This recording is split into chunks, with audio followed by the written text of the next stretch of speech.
Hello, here are the stories we're covering this week in the Category 5.tv newsroom. Your health tracker is poised to provide your personal data to the highest bidder. Mario is available for iOS. Yahoo was hacked again, big time, years ago, and it's just coming out now. Lonely and live alone? A Japanese company is now selling lifelike anime girlfriends. The catch is they're very tiny and they can't leave their cage. And at least 2 major players in the space race claim that they have working prototypes for a new type of space engine that can get us to Mars in just 10 weeks with no fuel. These stories are coming right up. Don't go anywhere. Jeff Weston, Yeah, man. you're building a brand new, beautiful website, What? aren't you? No. Am I? Oh, you're a terrible actor. What?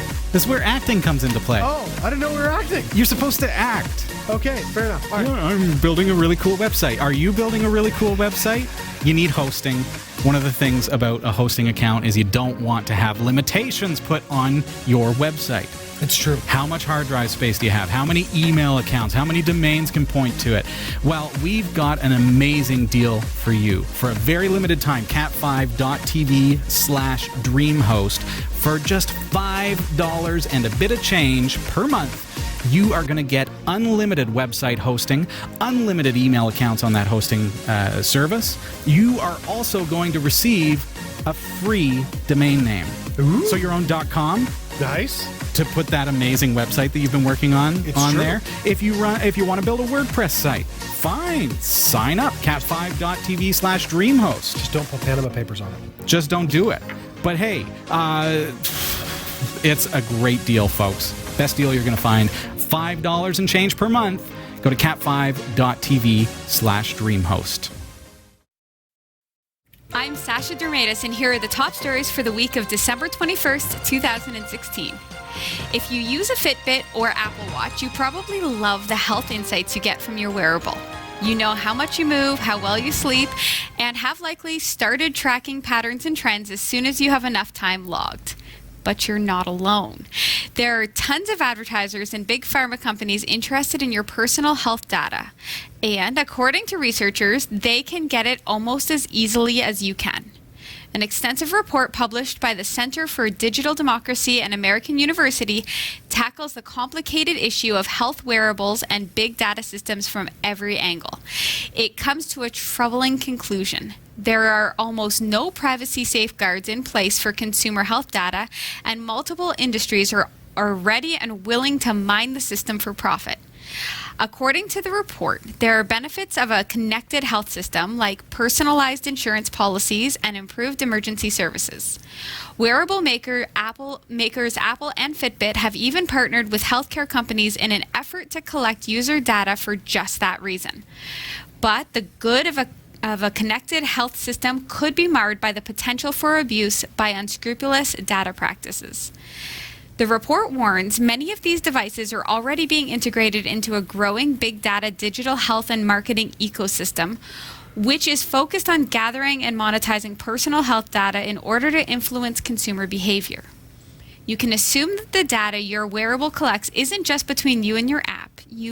That might not even bother you for now, but as the devices and the connected health systems evolve, more and more of your private life might be up for grabs. I love my Fitbit, and I totally would love if my Fitbit could somehow even call an emergency service if something was wrong with, say, my heartbeat, right? I've fallen and I can't get up. Right? It's Like, coming to I mind, like yeah. that idea, but I don't like the idea of them, like, say, upping my health insurance, we'll say, if I look at wasn't that. moving that Yeah, much. Right? Right. But I also think that if they were to be tracking, say, big groups of people and coming up with some sort of analysis on just the generalized health, Yep. they would have the wrong data set, because people who wear Fitbits are more likely, or not just Fitbit. I just throw that out there. They're the big ones, yeah. Yeah, they're more likely to actually be active. So it actually gives a false positive, I think. My watch, Sasha, is steampunk. Yeah, and it's I have super to cool. wind it. I have to wind my watch. It That's- doesn't even have a battery. That's cool. It doesn't track me. What creeps me out about this kind of tracking and the ability for somebody to buy this type of information is there's a fine line. Advertising is very targeted these days, and that's fabulous on a site like ours, where if we do a show about quadcopters, you'll probably see advertisements about quadcopters. It makes sense because that's what you're watching. That's what you're interested in. If you're on Facebook and you're having a chat and you've liked a couple of things that have to do with kittens, you'll probably start seeing ads for cats. Because I figure Facebook is all about cats. Yeah, it's true. Mostly. So what if all of a sudden those ads start turning to things like diabetic candy and things that are very specific to an individual's health? Well, that's like, I'm very into my Fitbit, so I even have the scale, my smart scale that emails me when the battery's low. So I weigh myself daily, which means that my daily weight fluctuations are actually accessible. So they might. So they in might an throw event, some diet like for me, I'm kind of up and down a little bit, and so especially at the holiday time. Now is the advertising going to start to be? Now it's not a problem for me, but for someone who's wearing these devices, are they going to see these fluctuations and start advertising something like I don't know, Flex Belt or something like that, or whatever. Or else all is of a gonna help sudden you lose you're weight. declined if you try to apply for some sort of insurance. That's where it starts to get very creepy. Okay, See, I don't like that. I don't think that's possible. You don't think so? No, because then that Doesn't it become part of your health record, though?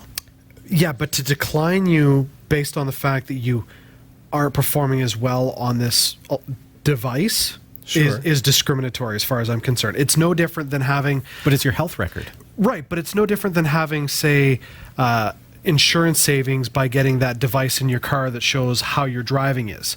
So if anything, to use the Fitbit or whatever health tracking electronic you Sorry, have. Fitbit. We keep saying your name. So, but to reduce your insurance, I could see that. But to deny you or to increase your premiums, that's a big no-no, because the moment they do that, you're going to have somebody who's going to challenge them in court saying, but the person who doesn't have that device, their premiums didn't go up, so why are you discriminating against me because I bought this device? And they'll win that one in court very easily.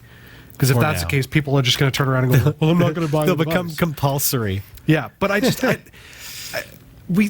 why is this a surprise? It's not. I don't think it's It's a not a surprise. It's more like a surprise. creepy, Yeah. oh, this is actually happening. No, what's creepy, I think, is that news story coming up about the girlfriend in a cage. Well, let's find out more. Let's find out more about that. Let's move along. Okay. Games company Nintendo has now rolled out with Super Mario Run Run to iPhones and iPads. Nintendo had initially shunned smartphones, preferring to focus on its own hardware. However, weak sales of its Wii U console and a decline in demand for the 3DS handheld caused the firm to sustain large financial losses, putting it under pressure to change tack. The app marks the first time the firm has created a smartphone game based on its most famous character. It follows the successful release of Pokemon Go earlier in the year. Nintendo owns a minority stake in the Pokemon Company, but the title was developed by a third party.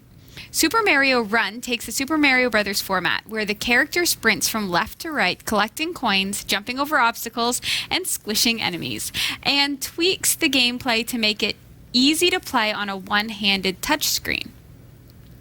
For now, the title is restricted to Apple's iOS platform, but Nintendo has said it will come to Android at some point in the future. Nintendo's domestic rival Sony is also making an effort to create games for iOS and Android based on its PlayStation brands. It revealed last week that a new Parappa the Rapper title and an Everybody's Golf game are currently being developed. When I first read this story, I really thought, because Pokemon Go was in the actual story itself, that it was going to be an augmented reality game with Mario, where you would actually have to run and jump. And I liked it, especially if you were wearing a Fitbit. It would be great. It's not that. It's just a game on your phone. It's just a game. It's Mario. And people are complaining that you have to pay £10 for it, or $10 for it. Yeah, after level 3, you have to pay. I think you can play for free until level 3, and then you pay like a chunk of money. So I wonder if maybe they haven't done it right as far as like marketing and sales goes, especially when Pokemon Go was available free to play, right? But with Mario, I mean, they're playing into the nostalgic aspect of, hey, I would love to have this for my kids because I played it growing up on the NES.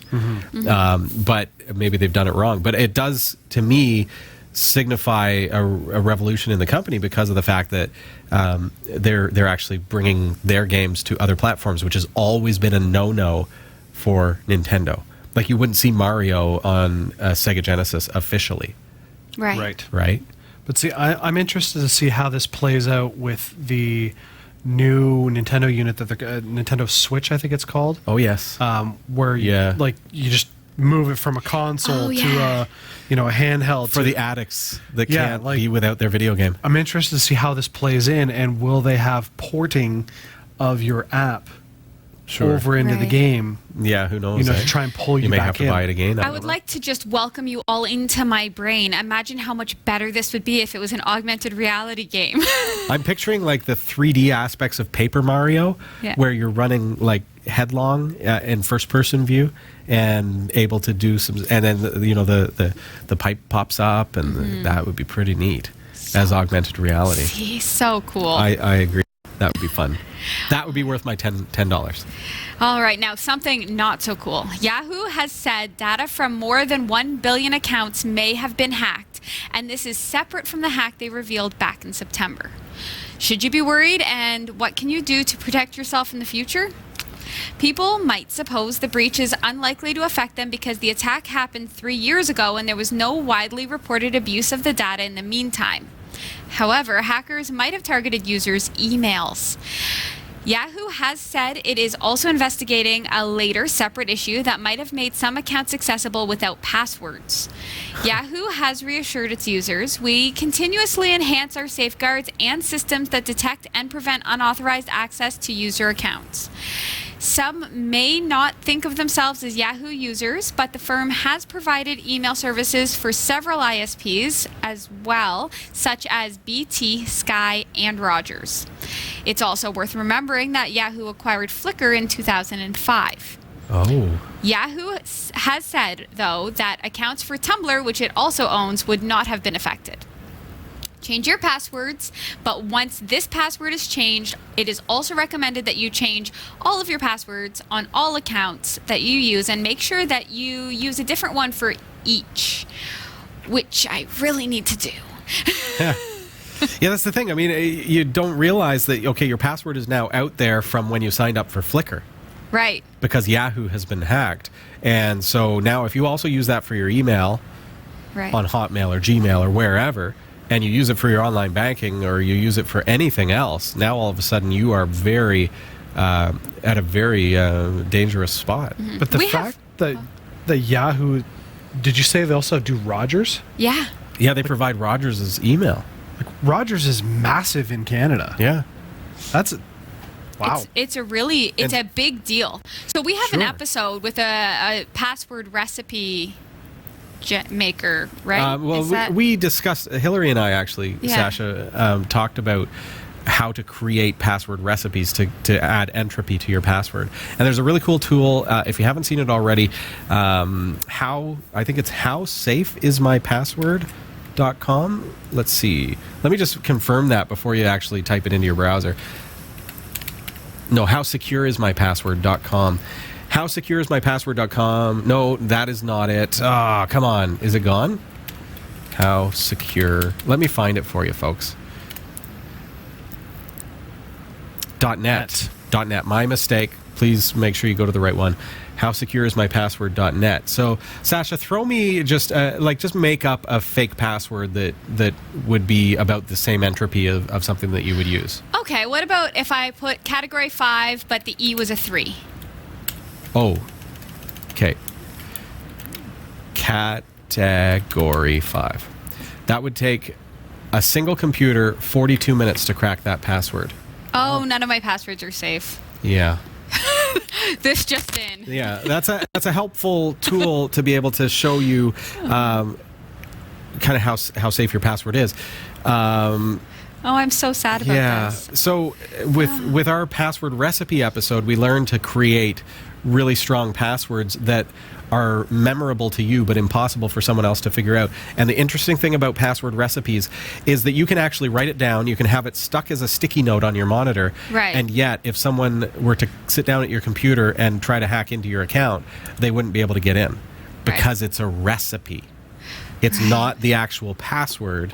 It's a recipe. So you've got to watch that episode. I don't want to, regurgitate the same stuff. Watch that. But I do have to tell you, like, the quickest tiny story about how really insecure my passwords really are is that I wrote on a Post-it note all of my accounts and all of my passwords and had it in my wallet.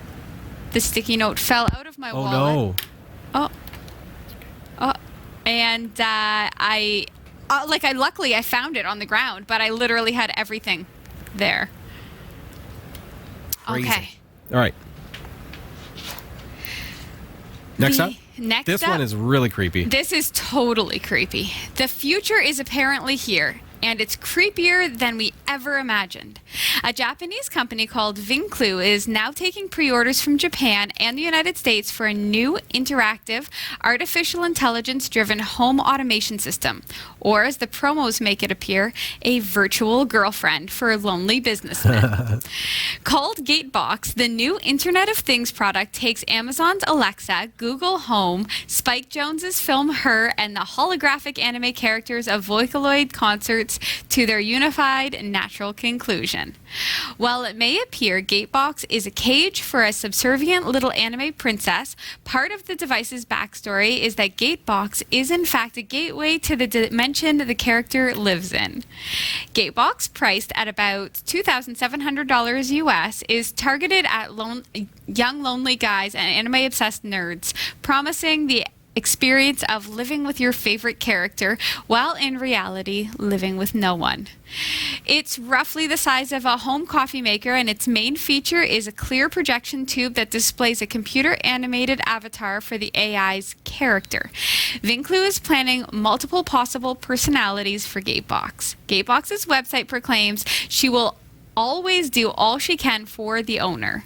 Just for the owner. Voiced by Japanese actress Yuka Hayamizu, the character has her own website with a backstory that explains how she was invited to cross dimensions for a homestay with a master on Earth. This is just a sad story, really. Technology is amazing. They can do this now, and this is what they do. The one thing that I like about this, though, is it's an integrated home situation, right? So this automated home. This girl, we'll call her. She knows that you're on your way home. She could possibly turn on the lights or start a pot of coffee, or if she was connected with your kitchen, start cooking your meal. If you haven't seen it yet, you should get on to just whatever search engine, but probably Google, because they own YouTube, and do a search for Gatebox. And just click on one of the videos and see the commercial, and you'll see what I'm saying when I say this is a really creepy way to do things, because this thing will actually text to its real-world boyfriend and say, "Oh, honey, are you coming home soon?" There must be a level of interaction, right? You must be able to turn it up or turn it down. AI, do you think so? Right? Do you think you can actually, let's not be a creepy, subservient little thing? Yeah, well, but here's the benefit to it. I'm going to bright side this up. There are people out there who are very lonely, who just really need the interaction through the day, and here it is. It's not real, really, but AI has come a long way, and that's scary in and of itself, in some ways, because it leads to other things. But I can see that aspect of it. But where it crosses over from AI into reality, in that the whole text messaging thing, because I can't speak, but I met my wife on ICQ, right. And so up until we met in person, we had never looked into each other's eyes. We'd never seen each other, and yet we were in love. So isn't it a dangerous thing to think that someone could fall in love with an apparition? But it's already happening.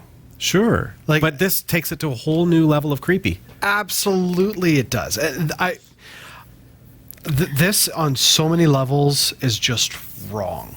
But Just isn't it just a wrong. little bit right in the way that I- people don't have to be alone any longer? Look, this Yeah. isn't like a Get Tony a Stark. dog? This isn't a Tony Stark Jarvis situation. Like, it's not the same as having a computer voice around your house. It's like, hey, what's going on? I did this today. Like, there's a visual aspect to it, which Okay. in turn creates That- an emotional connection. I'm giving you the fact that the actual visual thing, I'm not like loving the actual character. Yeah, okay. She looks cold. So Maybe she could be like Patrick Stewart's head. Yeah. Can you? okay, Are you so, coming- are you so coming there home go. soon? If you threw in like a virtual Patrick Stewart head, people would go, "Oh, this is okay." It's a Star Trek toy now. Yeah, exactly. Yeah. But because it's a unspecified character, full body, It can actually be these can actually be characters from anime You get to pick that different you are characters. already reading their Right. manga comics right. and stuff. But there's I Could you mean, make it like there- from the oh. comic books, like Archie comics? Could you have like you choose like Like- Betty or Veronica? yeah, you want Betty? just there's there. You know that feeling you get? You just go, I got that feeling. There's It's that the little it's the hinky uncanny. It's the uncanny valley. I think is the technical Yes, term. true. I have Yes. no clue what you call it, but Yeah. I mean, so from remove the tech side of it and the creepy side of it, I think there's also the fact that this is a social side of it when you consider where it's being developed from. You've got a country like China that's This is Japan. I know, but Does that? I understand it's coming from Japan, but if you take a country like China where you're struggling with that gender balance Okay. because of the years and years of the one-child rule, so you've got, and I mean, this box is a whole another realm of people finding companionship when there's no actual companion there. This isn't a And new thing. I think But isn't Sasha, that's filling a need that can't be filled otherwise if there's no other companions there? And the only time I would say that this is actually a problem is if somebody were to be turning down real human interaction because they are. don't you think they would? want to though? get home to their like computer? if you look at the commercial and she says, "Why don't you leave work early tonight, That's honey? creepy. That one's bad. Why don't you leave work early tonight, honey? Come home to me," she says. But from a psychological standpoint, this is already happening. There are people who are already shirking off physical human connection for computer connection. People are starting to identify it as a type of sexuality. This just plays into that. Right. I don't want anybody to ever be alone. Yeah, no, I know. Get a dog. That's my thinking. But what do you folks think? Like, comment below. Let us know what you think about Gatebox, and go watch the commercial because it's very interesting technology. It's very, very smart, very intelligent. Cool technology. Very fun cool. concept. And I think it could have really, really good uses, but I think our concerns could be justified. Sasha's like, no, I just don't want him to, I just had this want him great to be idea for happy." people who don't actually want to have their own kids, but they want to like a baby. They could make like a baby gate box where it just like wakes up at 3 a.m. just screaming uncontrollably until you like Wow, soothe Sasha. it back. What goes through your mind? See, I do have to give kudos to Agamotto in the chat room right now, who brought up a good point about somebody who may be autistic, where maybe you can't socially interact with people. As an educational tool and as a social, yeah, Sure. So I mean, that makes me think of education. I as can well. see there's benefits to it. Yeah. But I don't know. I look at the photo you got up on the screen. The guy's there in a suit. That's a screenshot I think from that the they commercial picked itself. the wrong image for it. They picked the wrong commercial image. You mean the tight miniskirt? They picked the wrong character for the anime, and they Yeah. picked the wrong character for the businessman. Because I don't necessarily think that's exactly how it would go. I think that It maybe looks it like would it's be virtual somebody dating. who might have a little bit more of a social anxiety situation that Yeah. really just wants the connection. So there can be some benefits here. Certainly. Okay, now I'm going to throw a whole new spin on it. But I do realize that time is going on. But we just had this topic about the Fitbit and sport watches, Yes. tracking all your kind of stuff. Imagine now marketing from this standpoint. Yeah, she would be like, hey, you're getting Like, fat.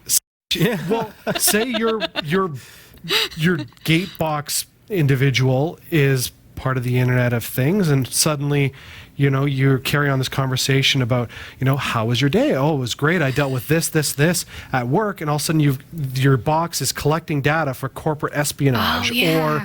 Or, because of these conversations, all of a sudden it turns around and goes, well, I heard of this product. You should try this. Like, So smart. This is the making of a movie, I think. Yeah, that's true. I was thinking more like you get up in the middle of the night and you try to get a snack and your fridge is locked. wasn't there already a movie? I don't know, but Sasha made a funny comment before the show that you bring home a real life girlfriend and this thing detects her cell phone. It says, honey, what are you doing? Exactly. Who is this? And starts man. doing things like wiping her phone and installing Trojans and all like- kinds of crazy stuff. It's like a that would be really a good bad movie. dating Be a version of very- Eagle Eye. Yeah, it'd be an interesting movie.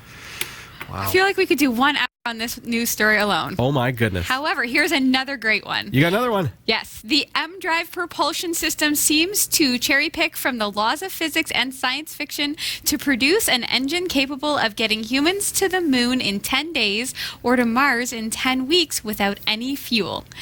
A leaked paper from NASA was posted online last month suggests that not only have researchers at Johnson Space Center in Houston been tinkering around with the idea, which a lot of people knew, but they have one that actually works. And now China has announced that it too has created a working prototype. It's one of the previously closely guarded experiments being conducted on the Chinese space lab recently put into orbit. At a press conference in Beijing yesterday, researchers with the China Academy of Space Technology, or CAST, said the government had been funding the research for about 6 years, and all that the NASA results do is confirm what they have already achieved. CAST also plans to put their impossible reactionless engines to work powering satellites as soon as possible. The M-Drive engine defies Newton's third law of motion. For every action, there is an equal and opposite reaction.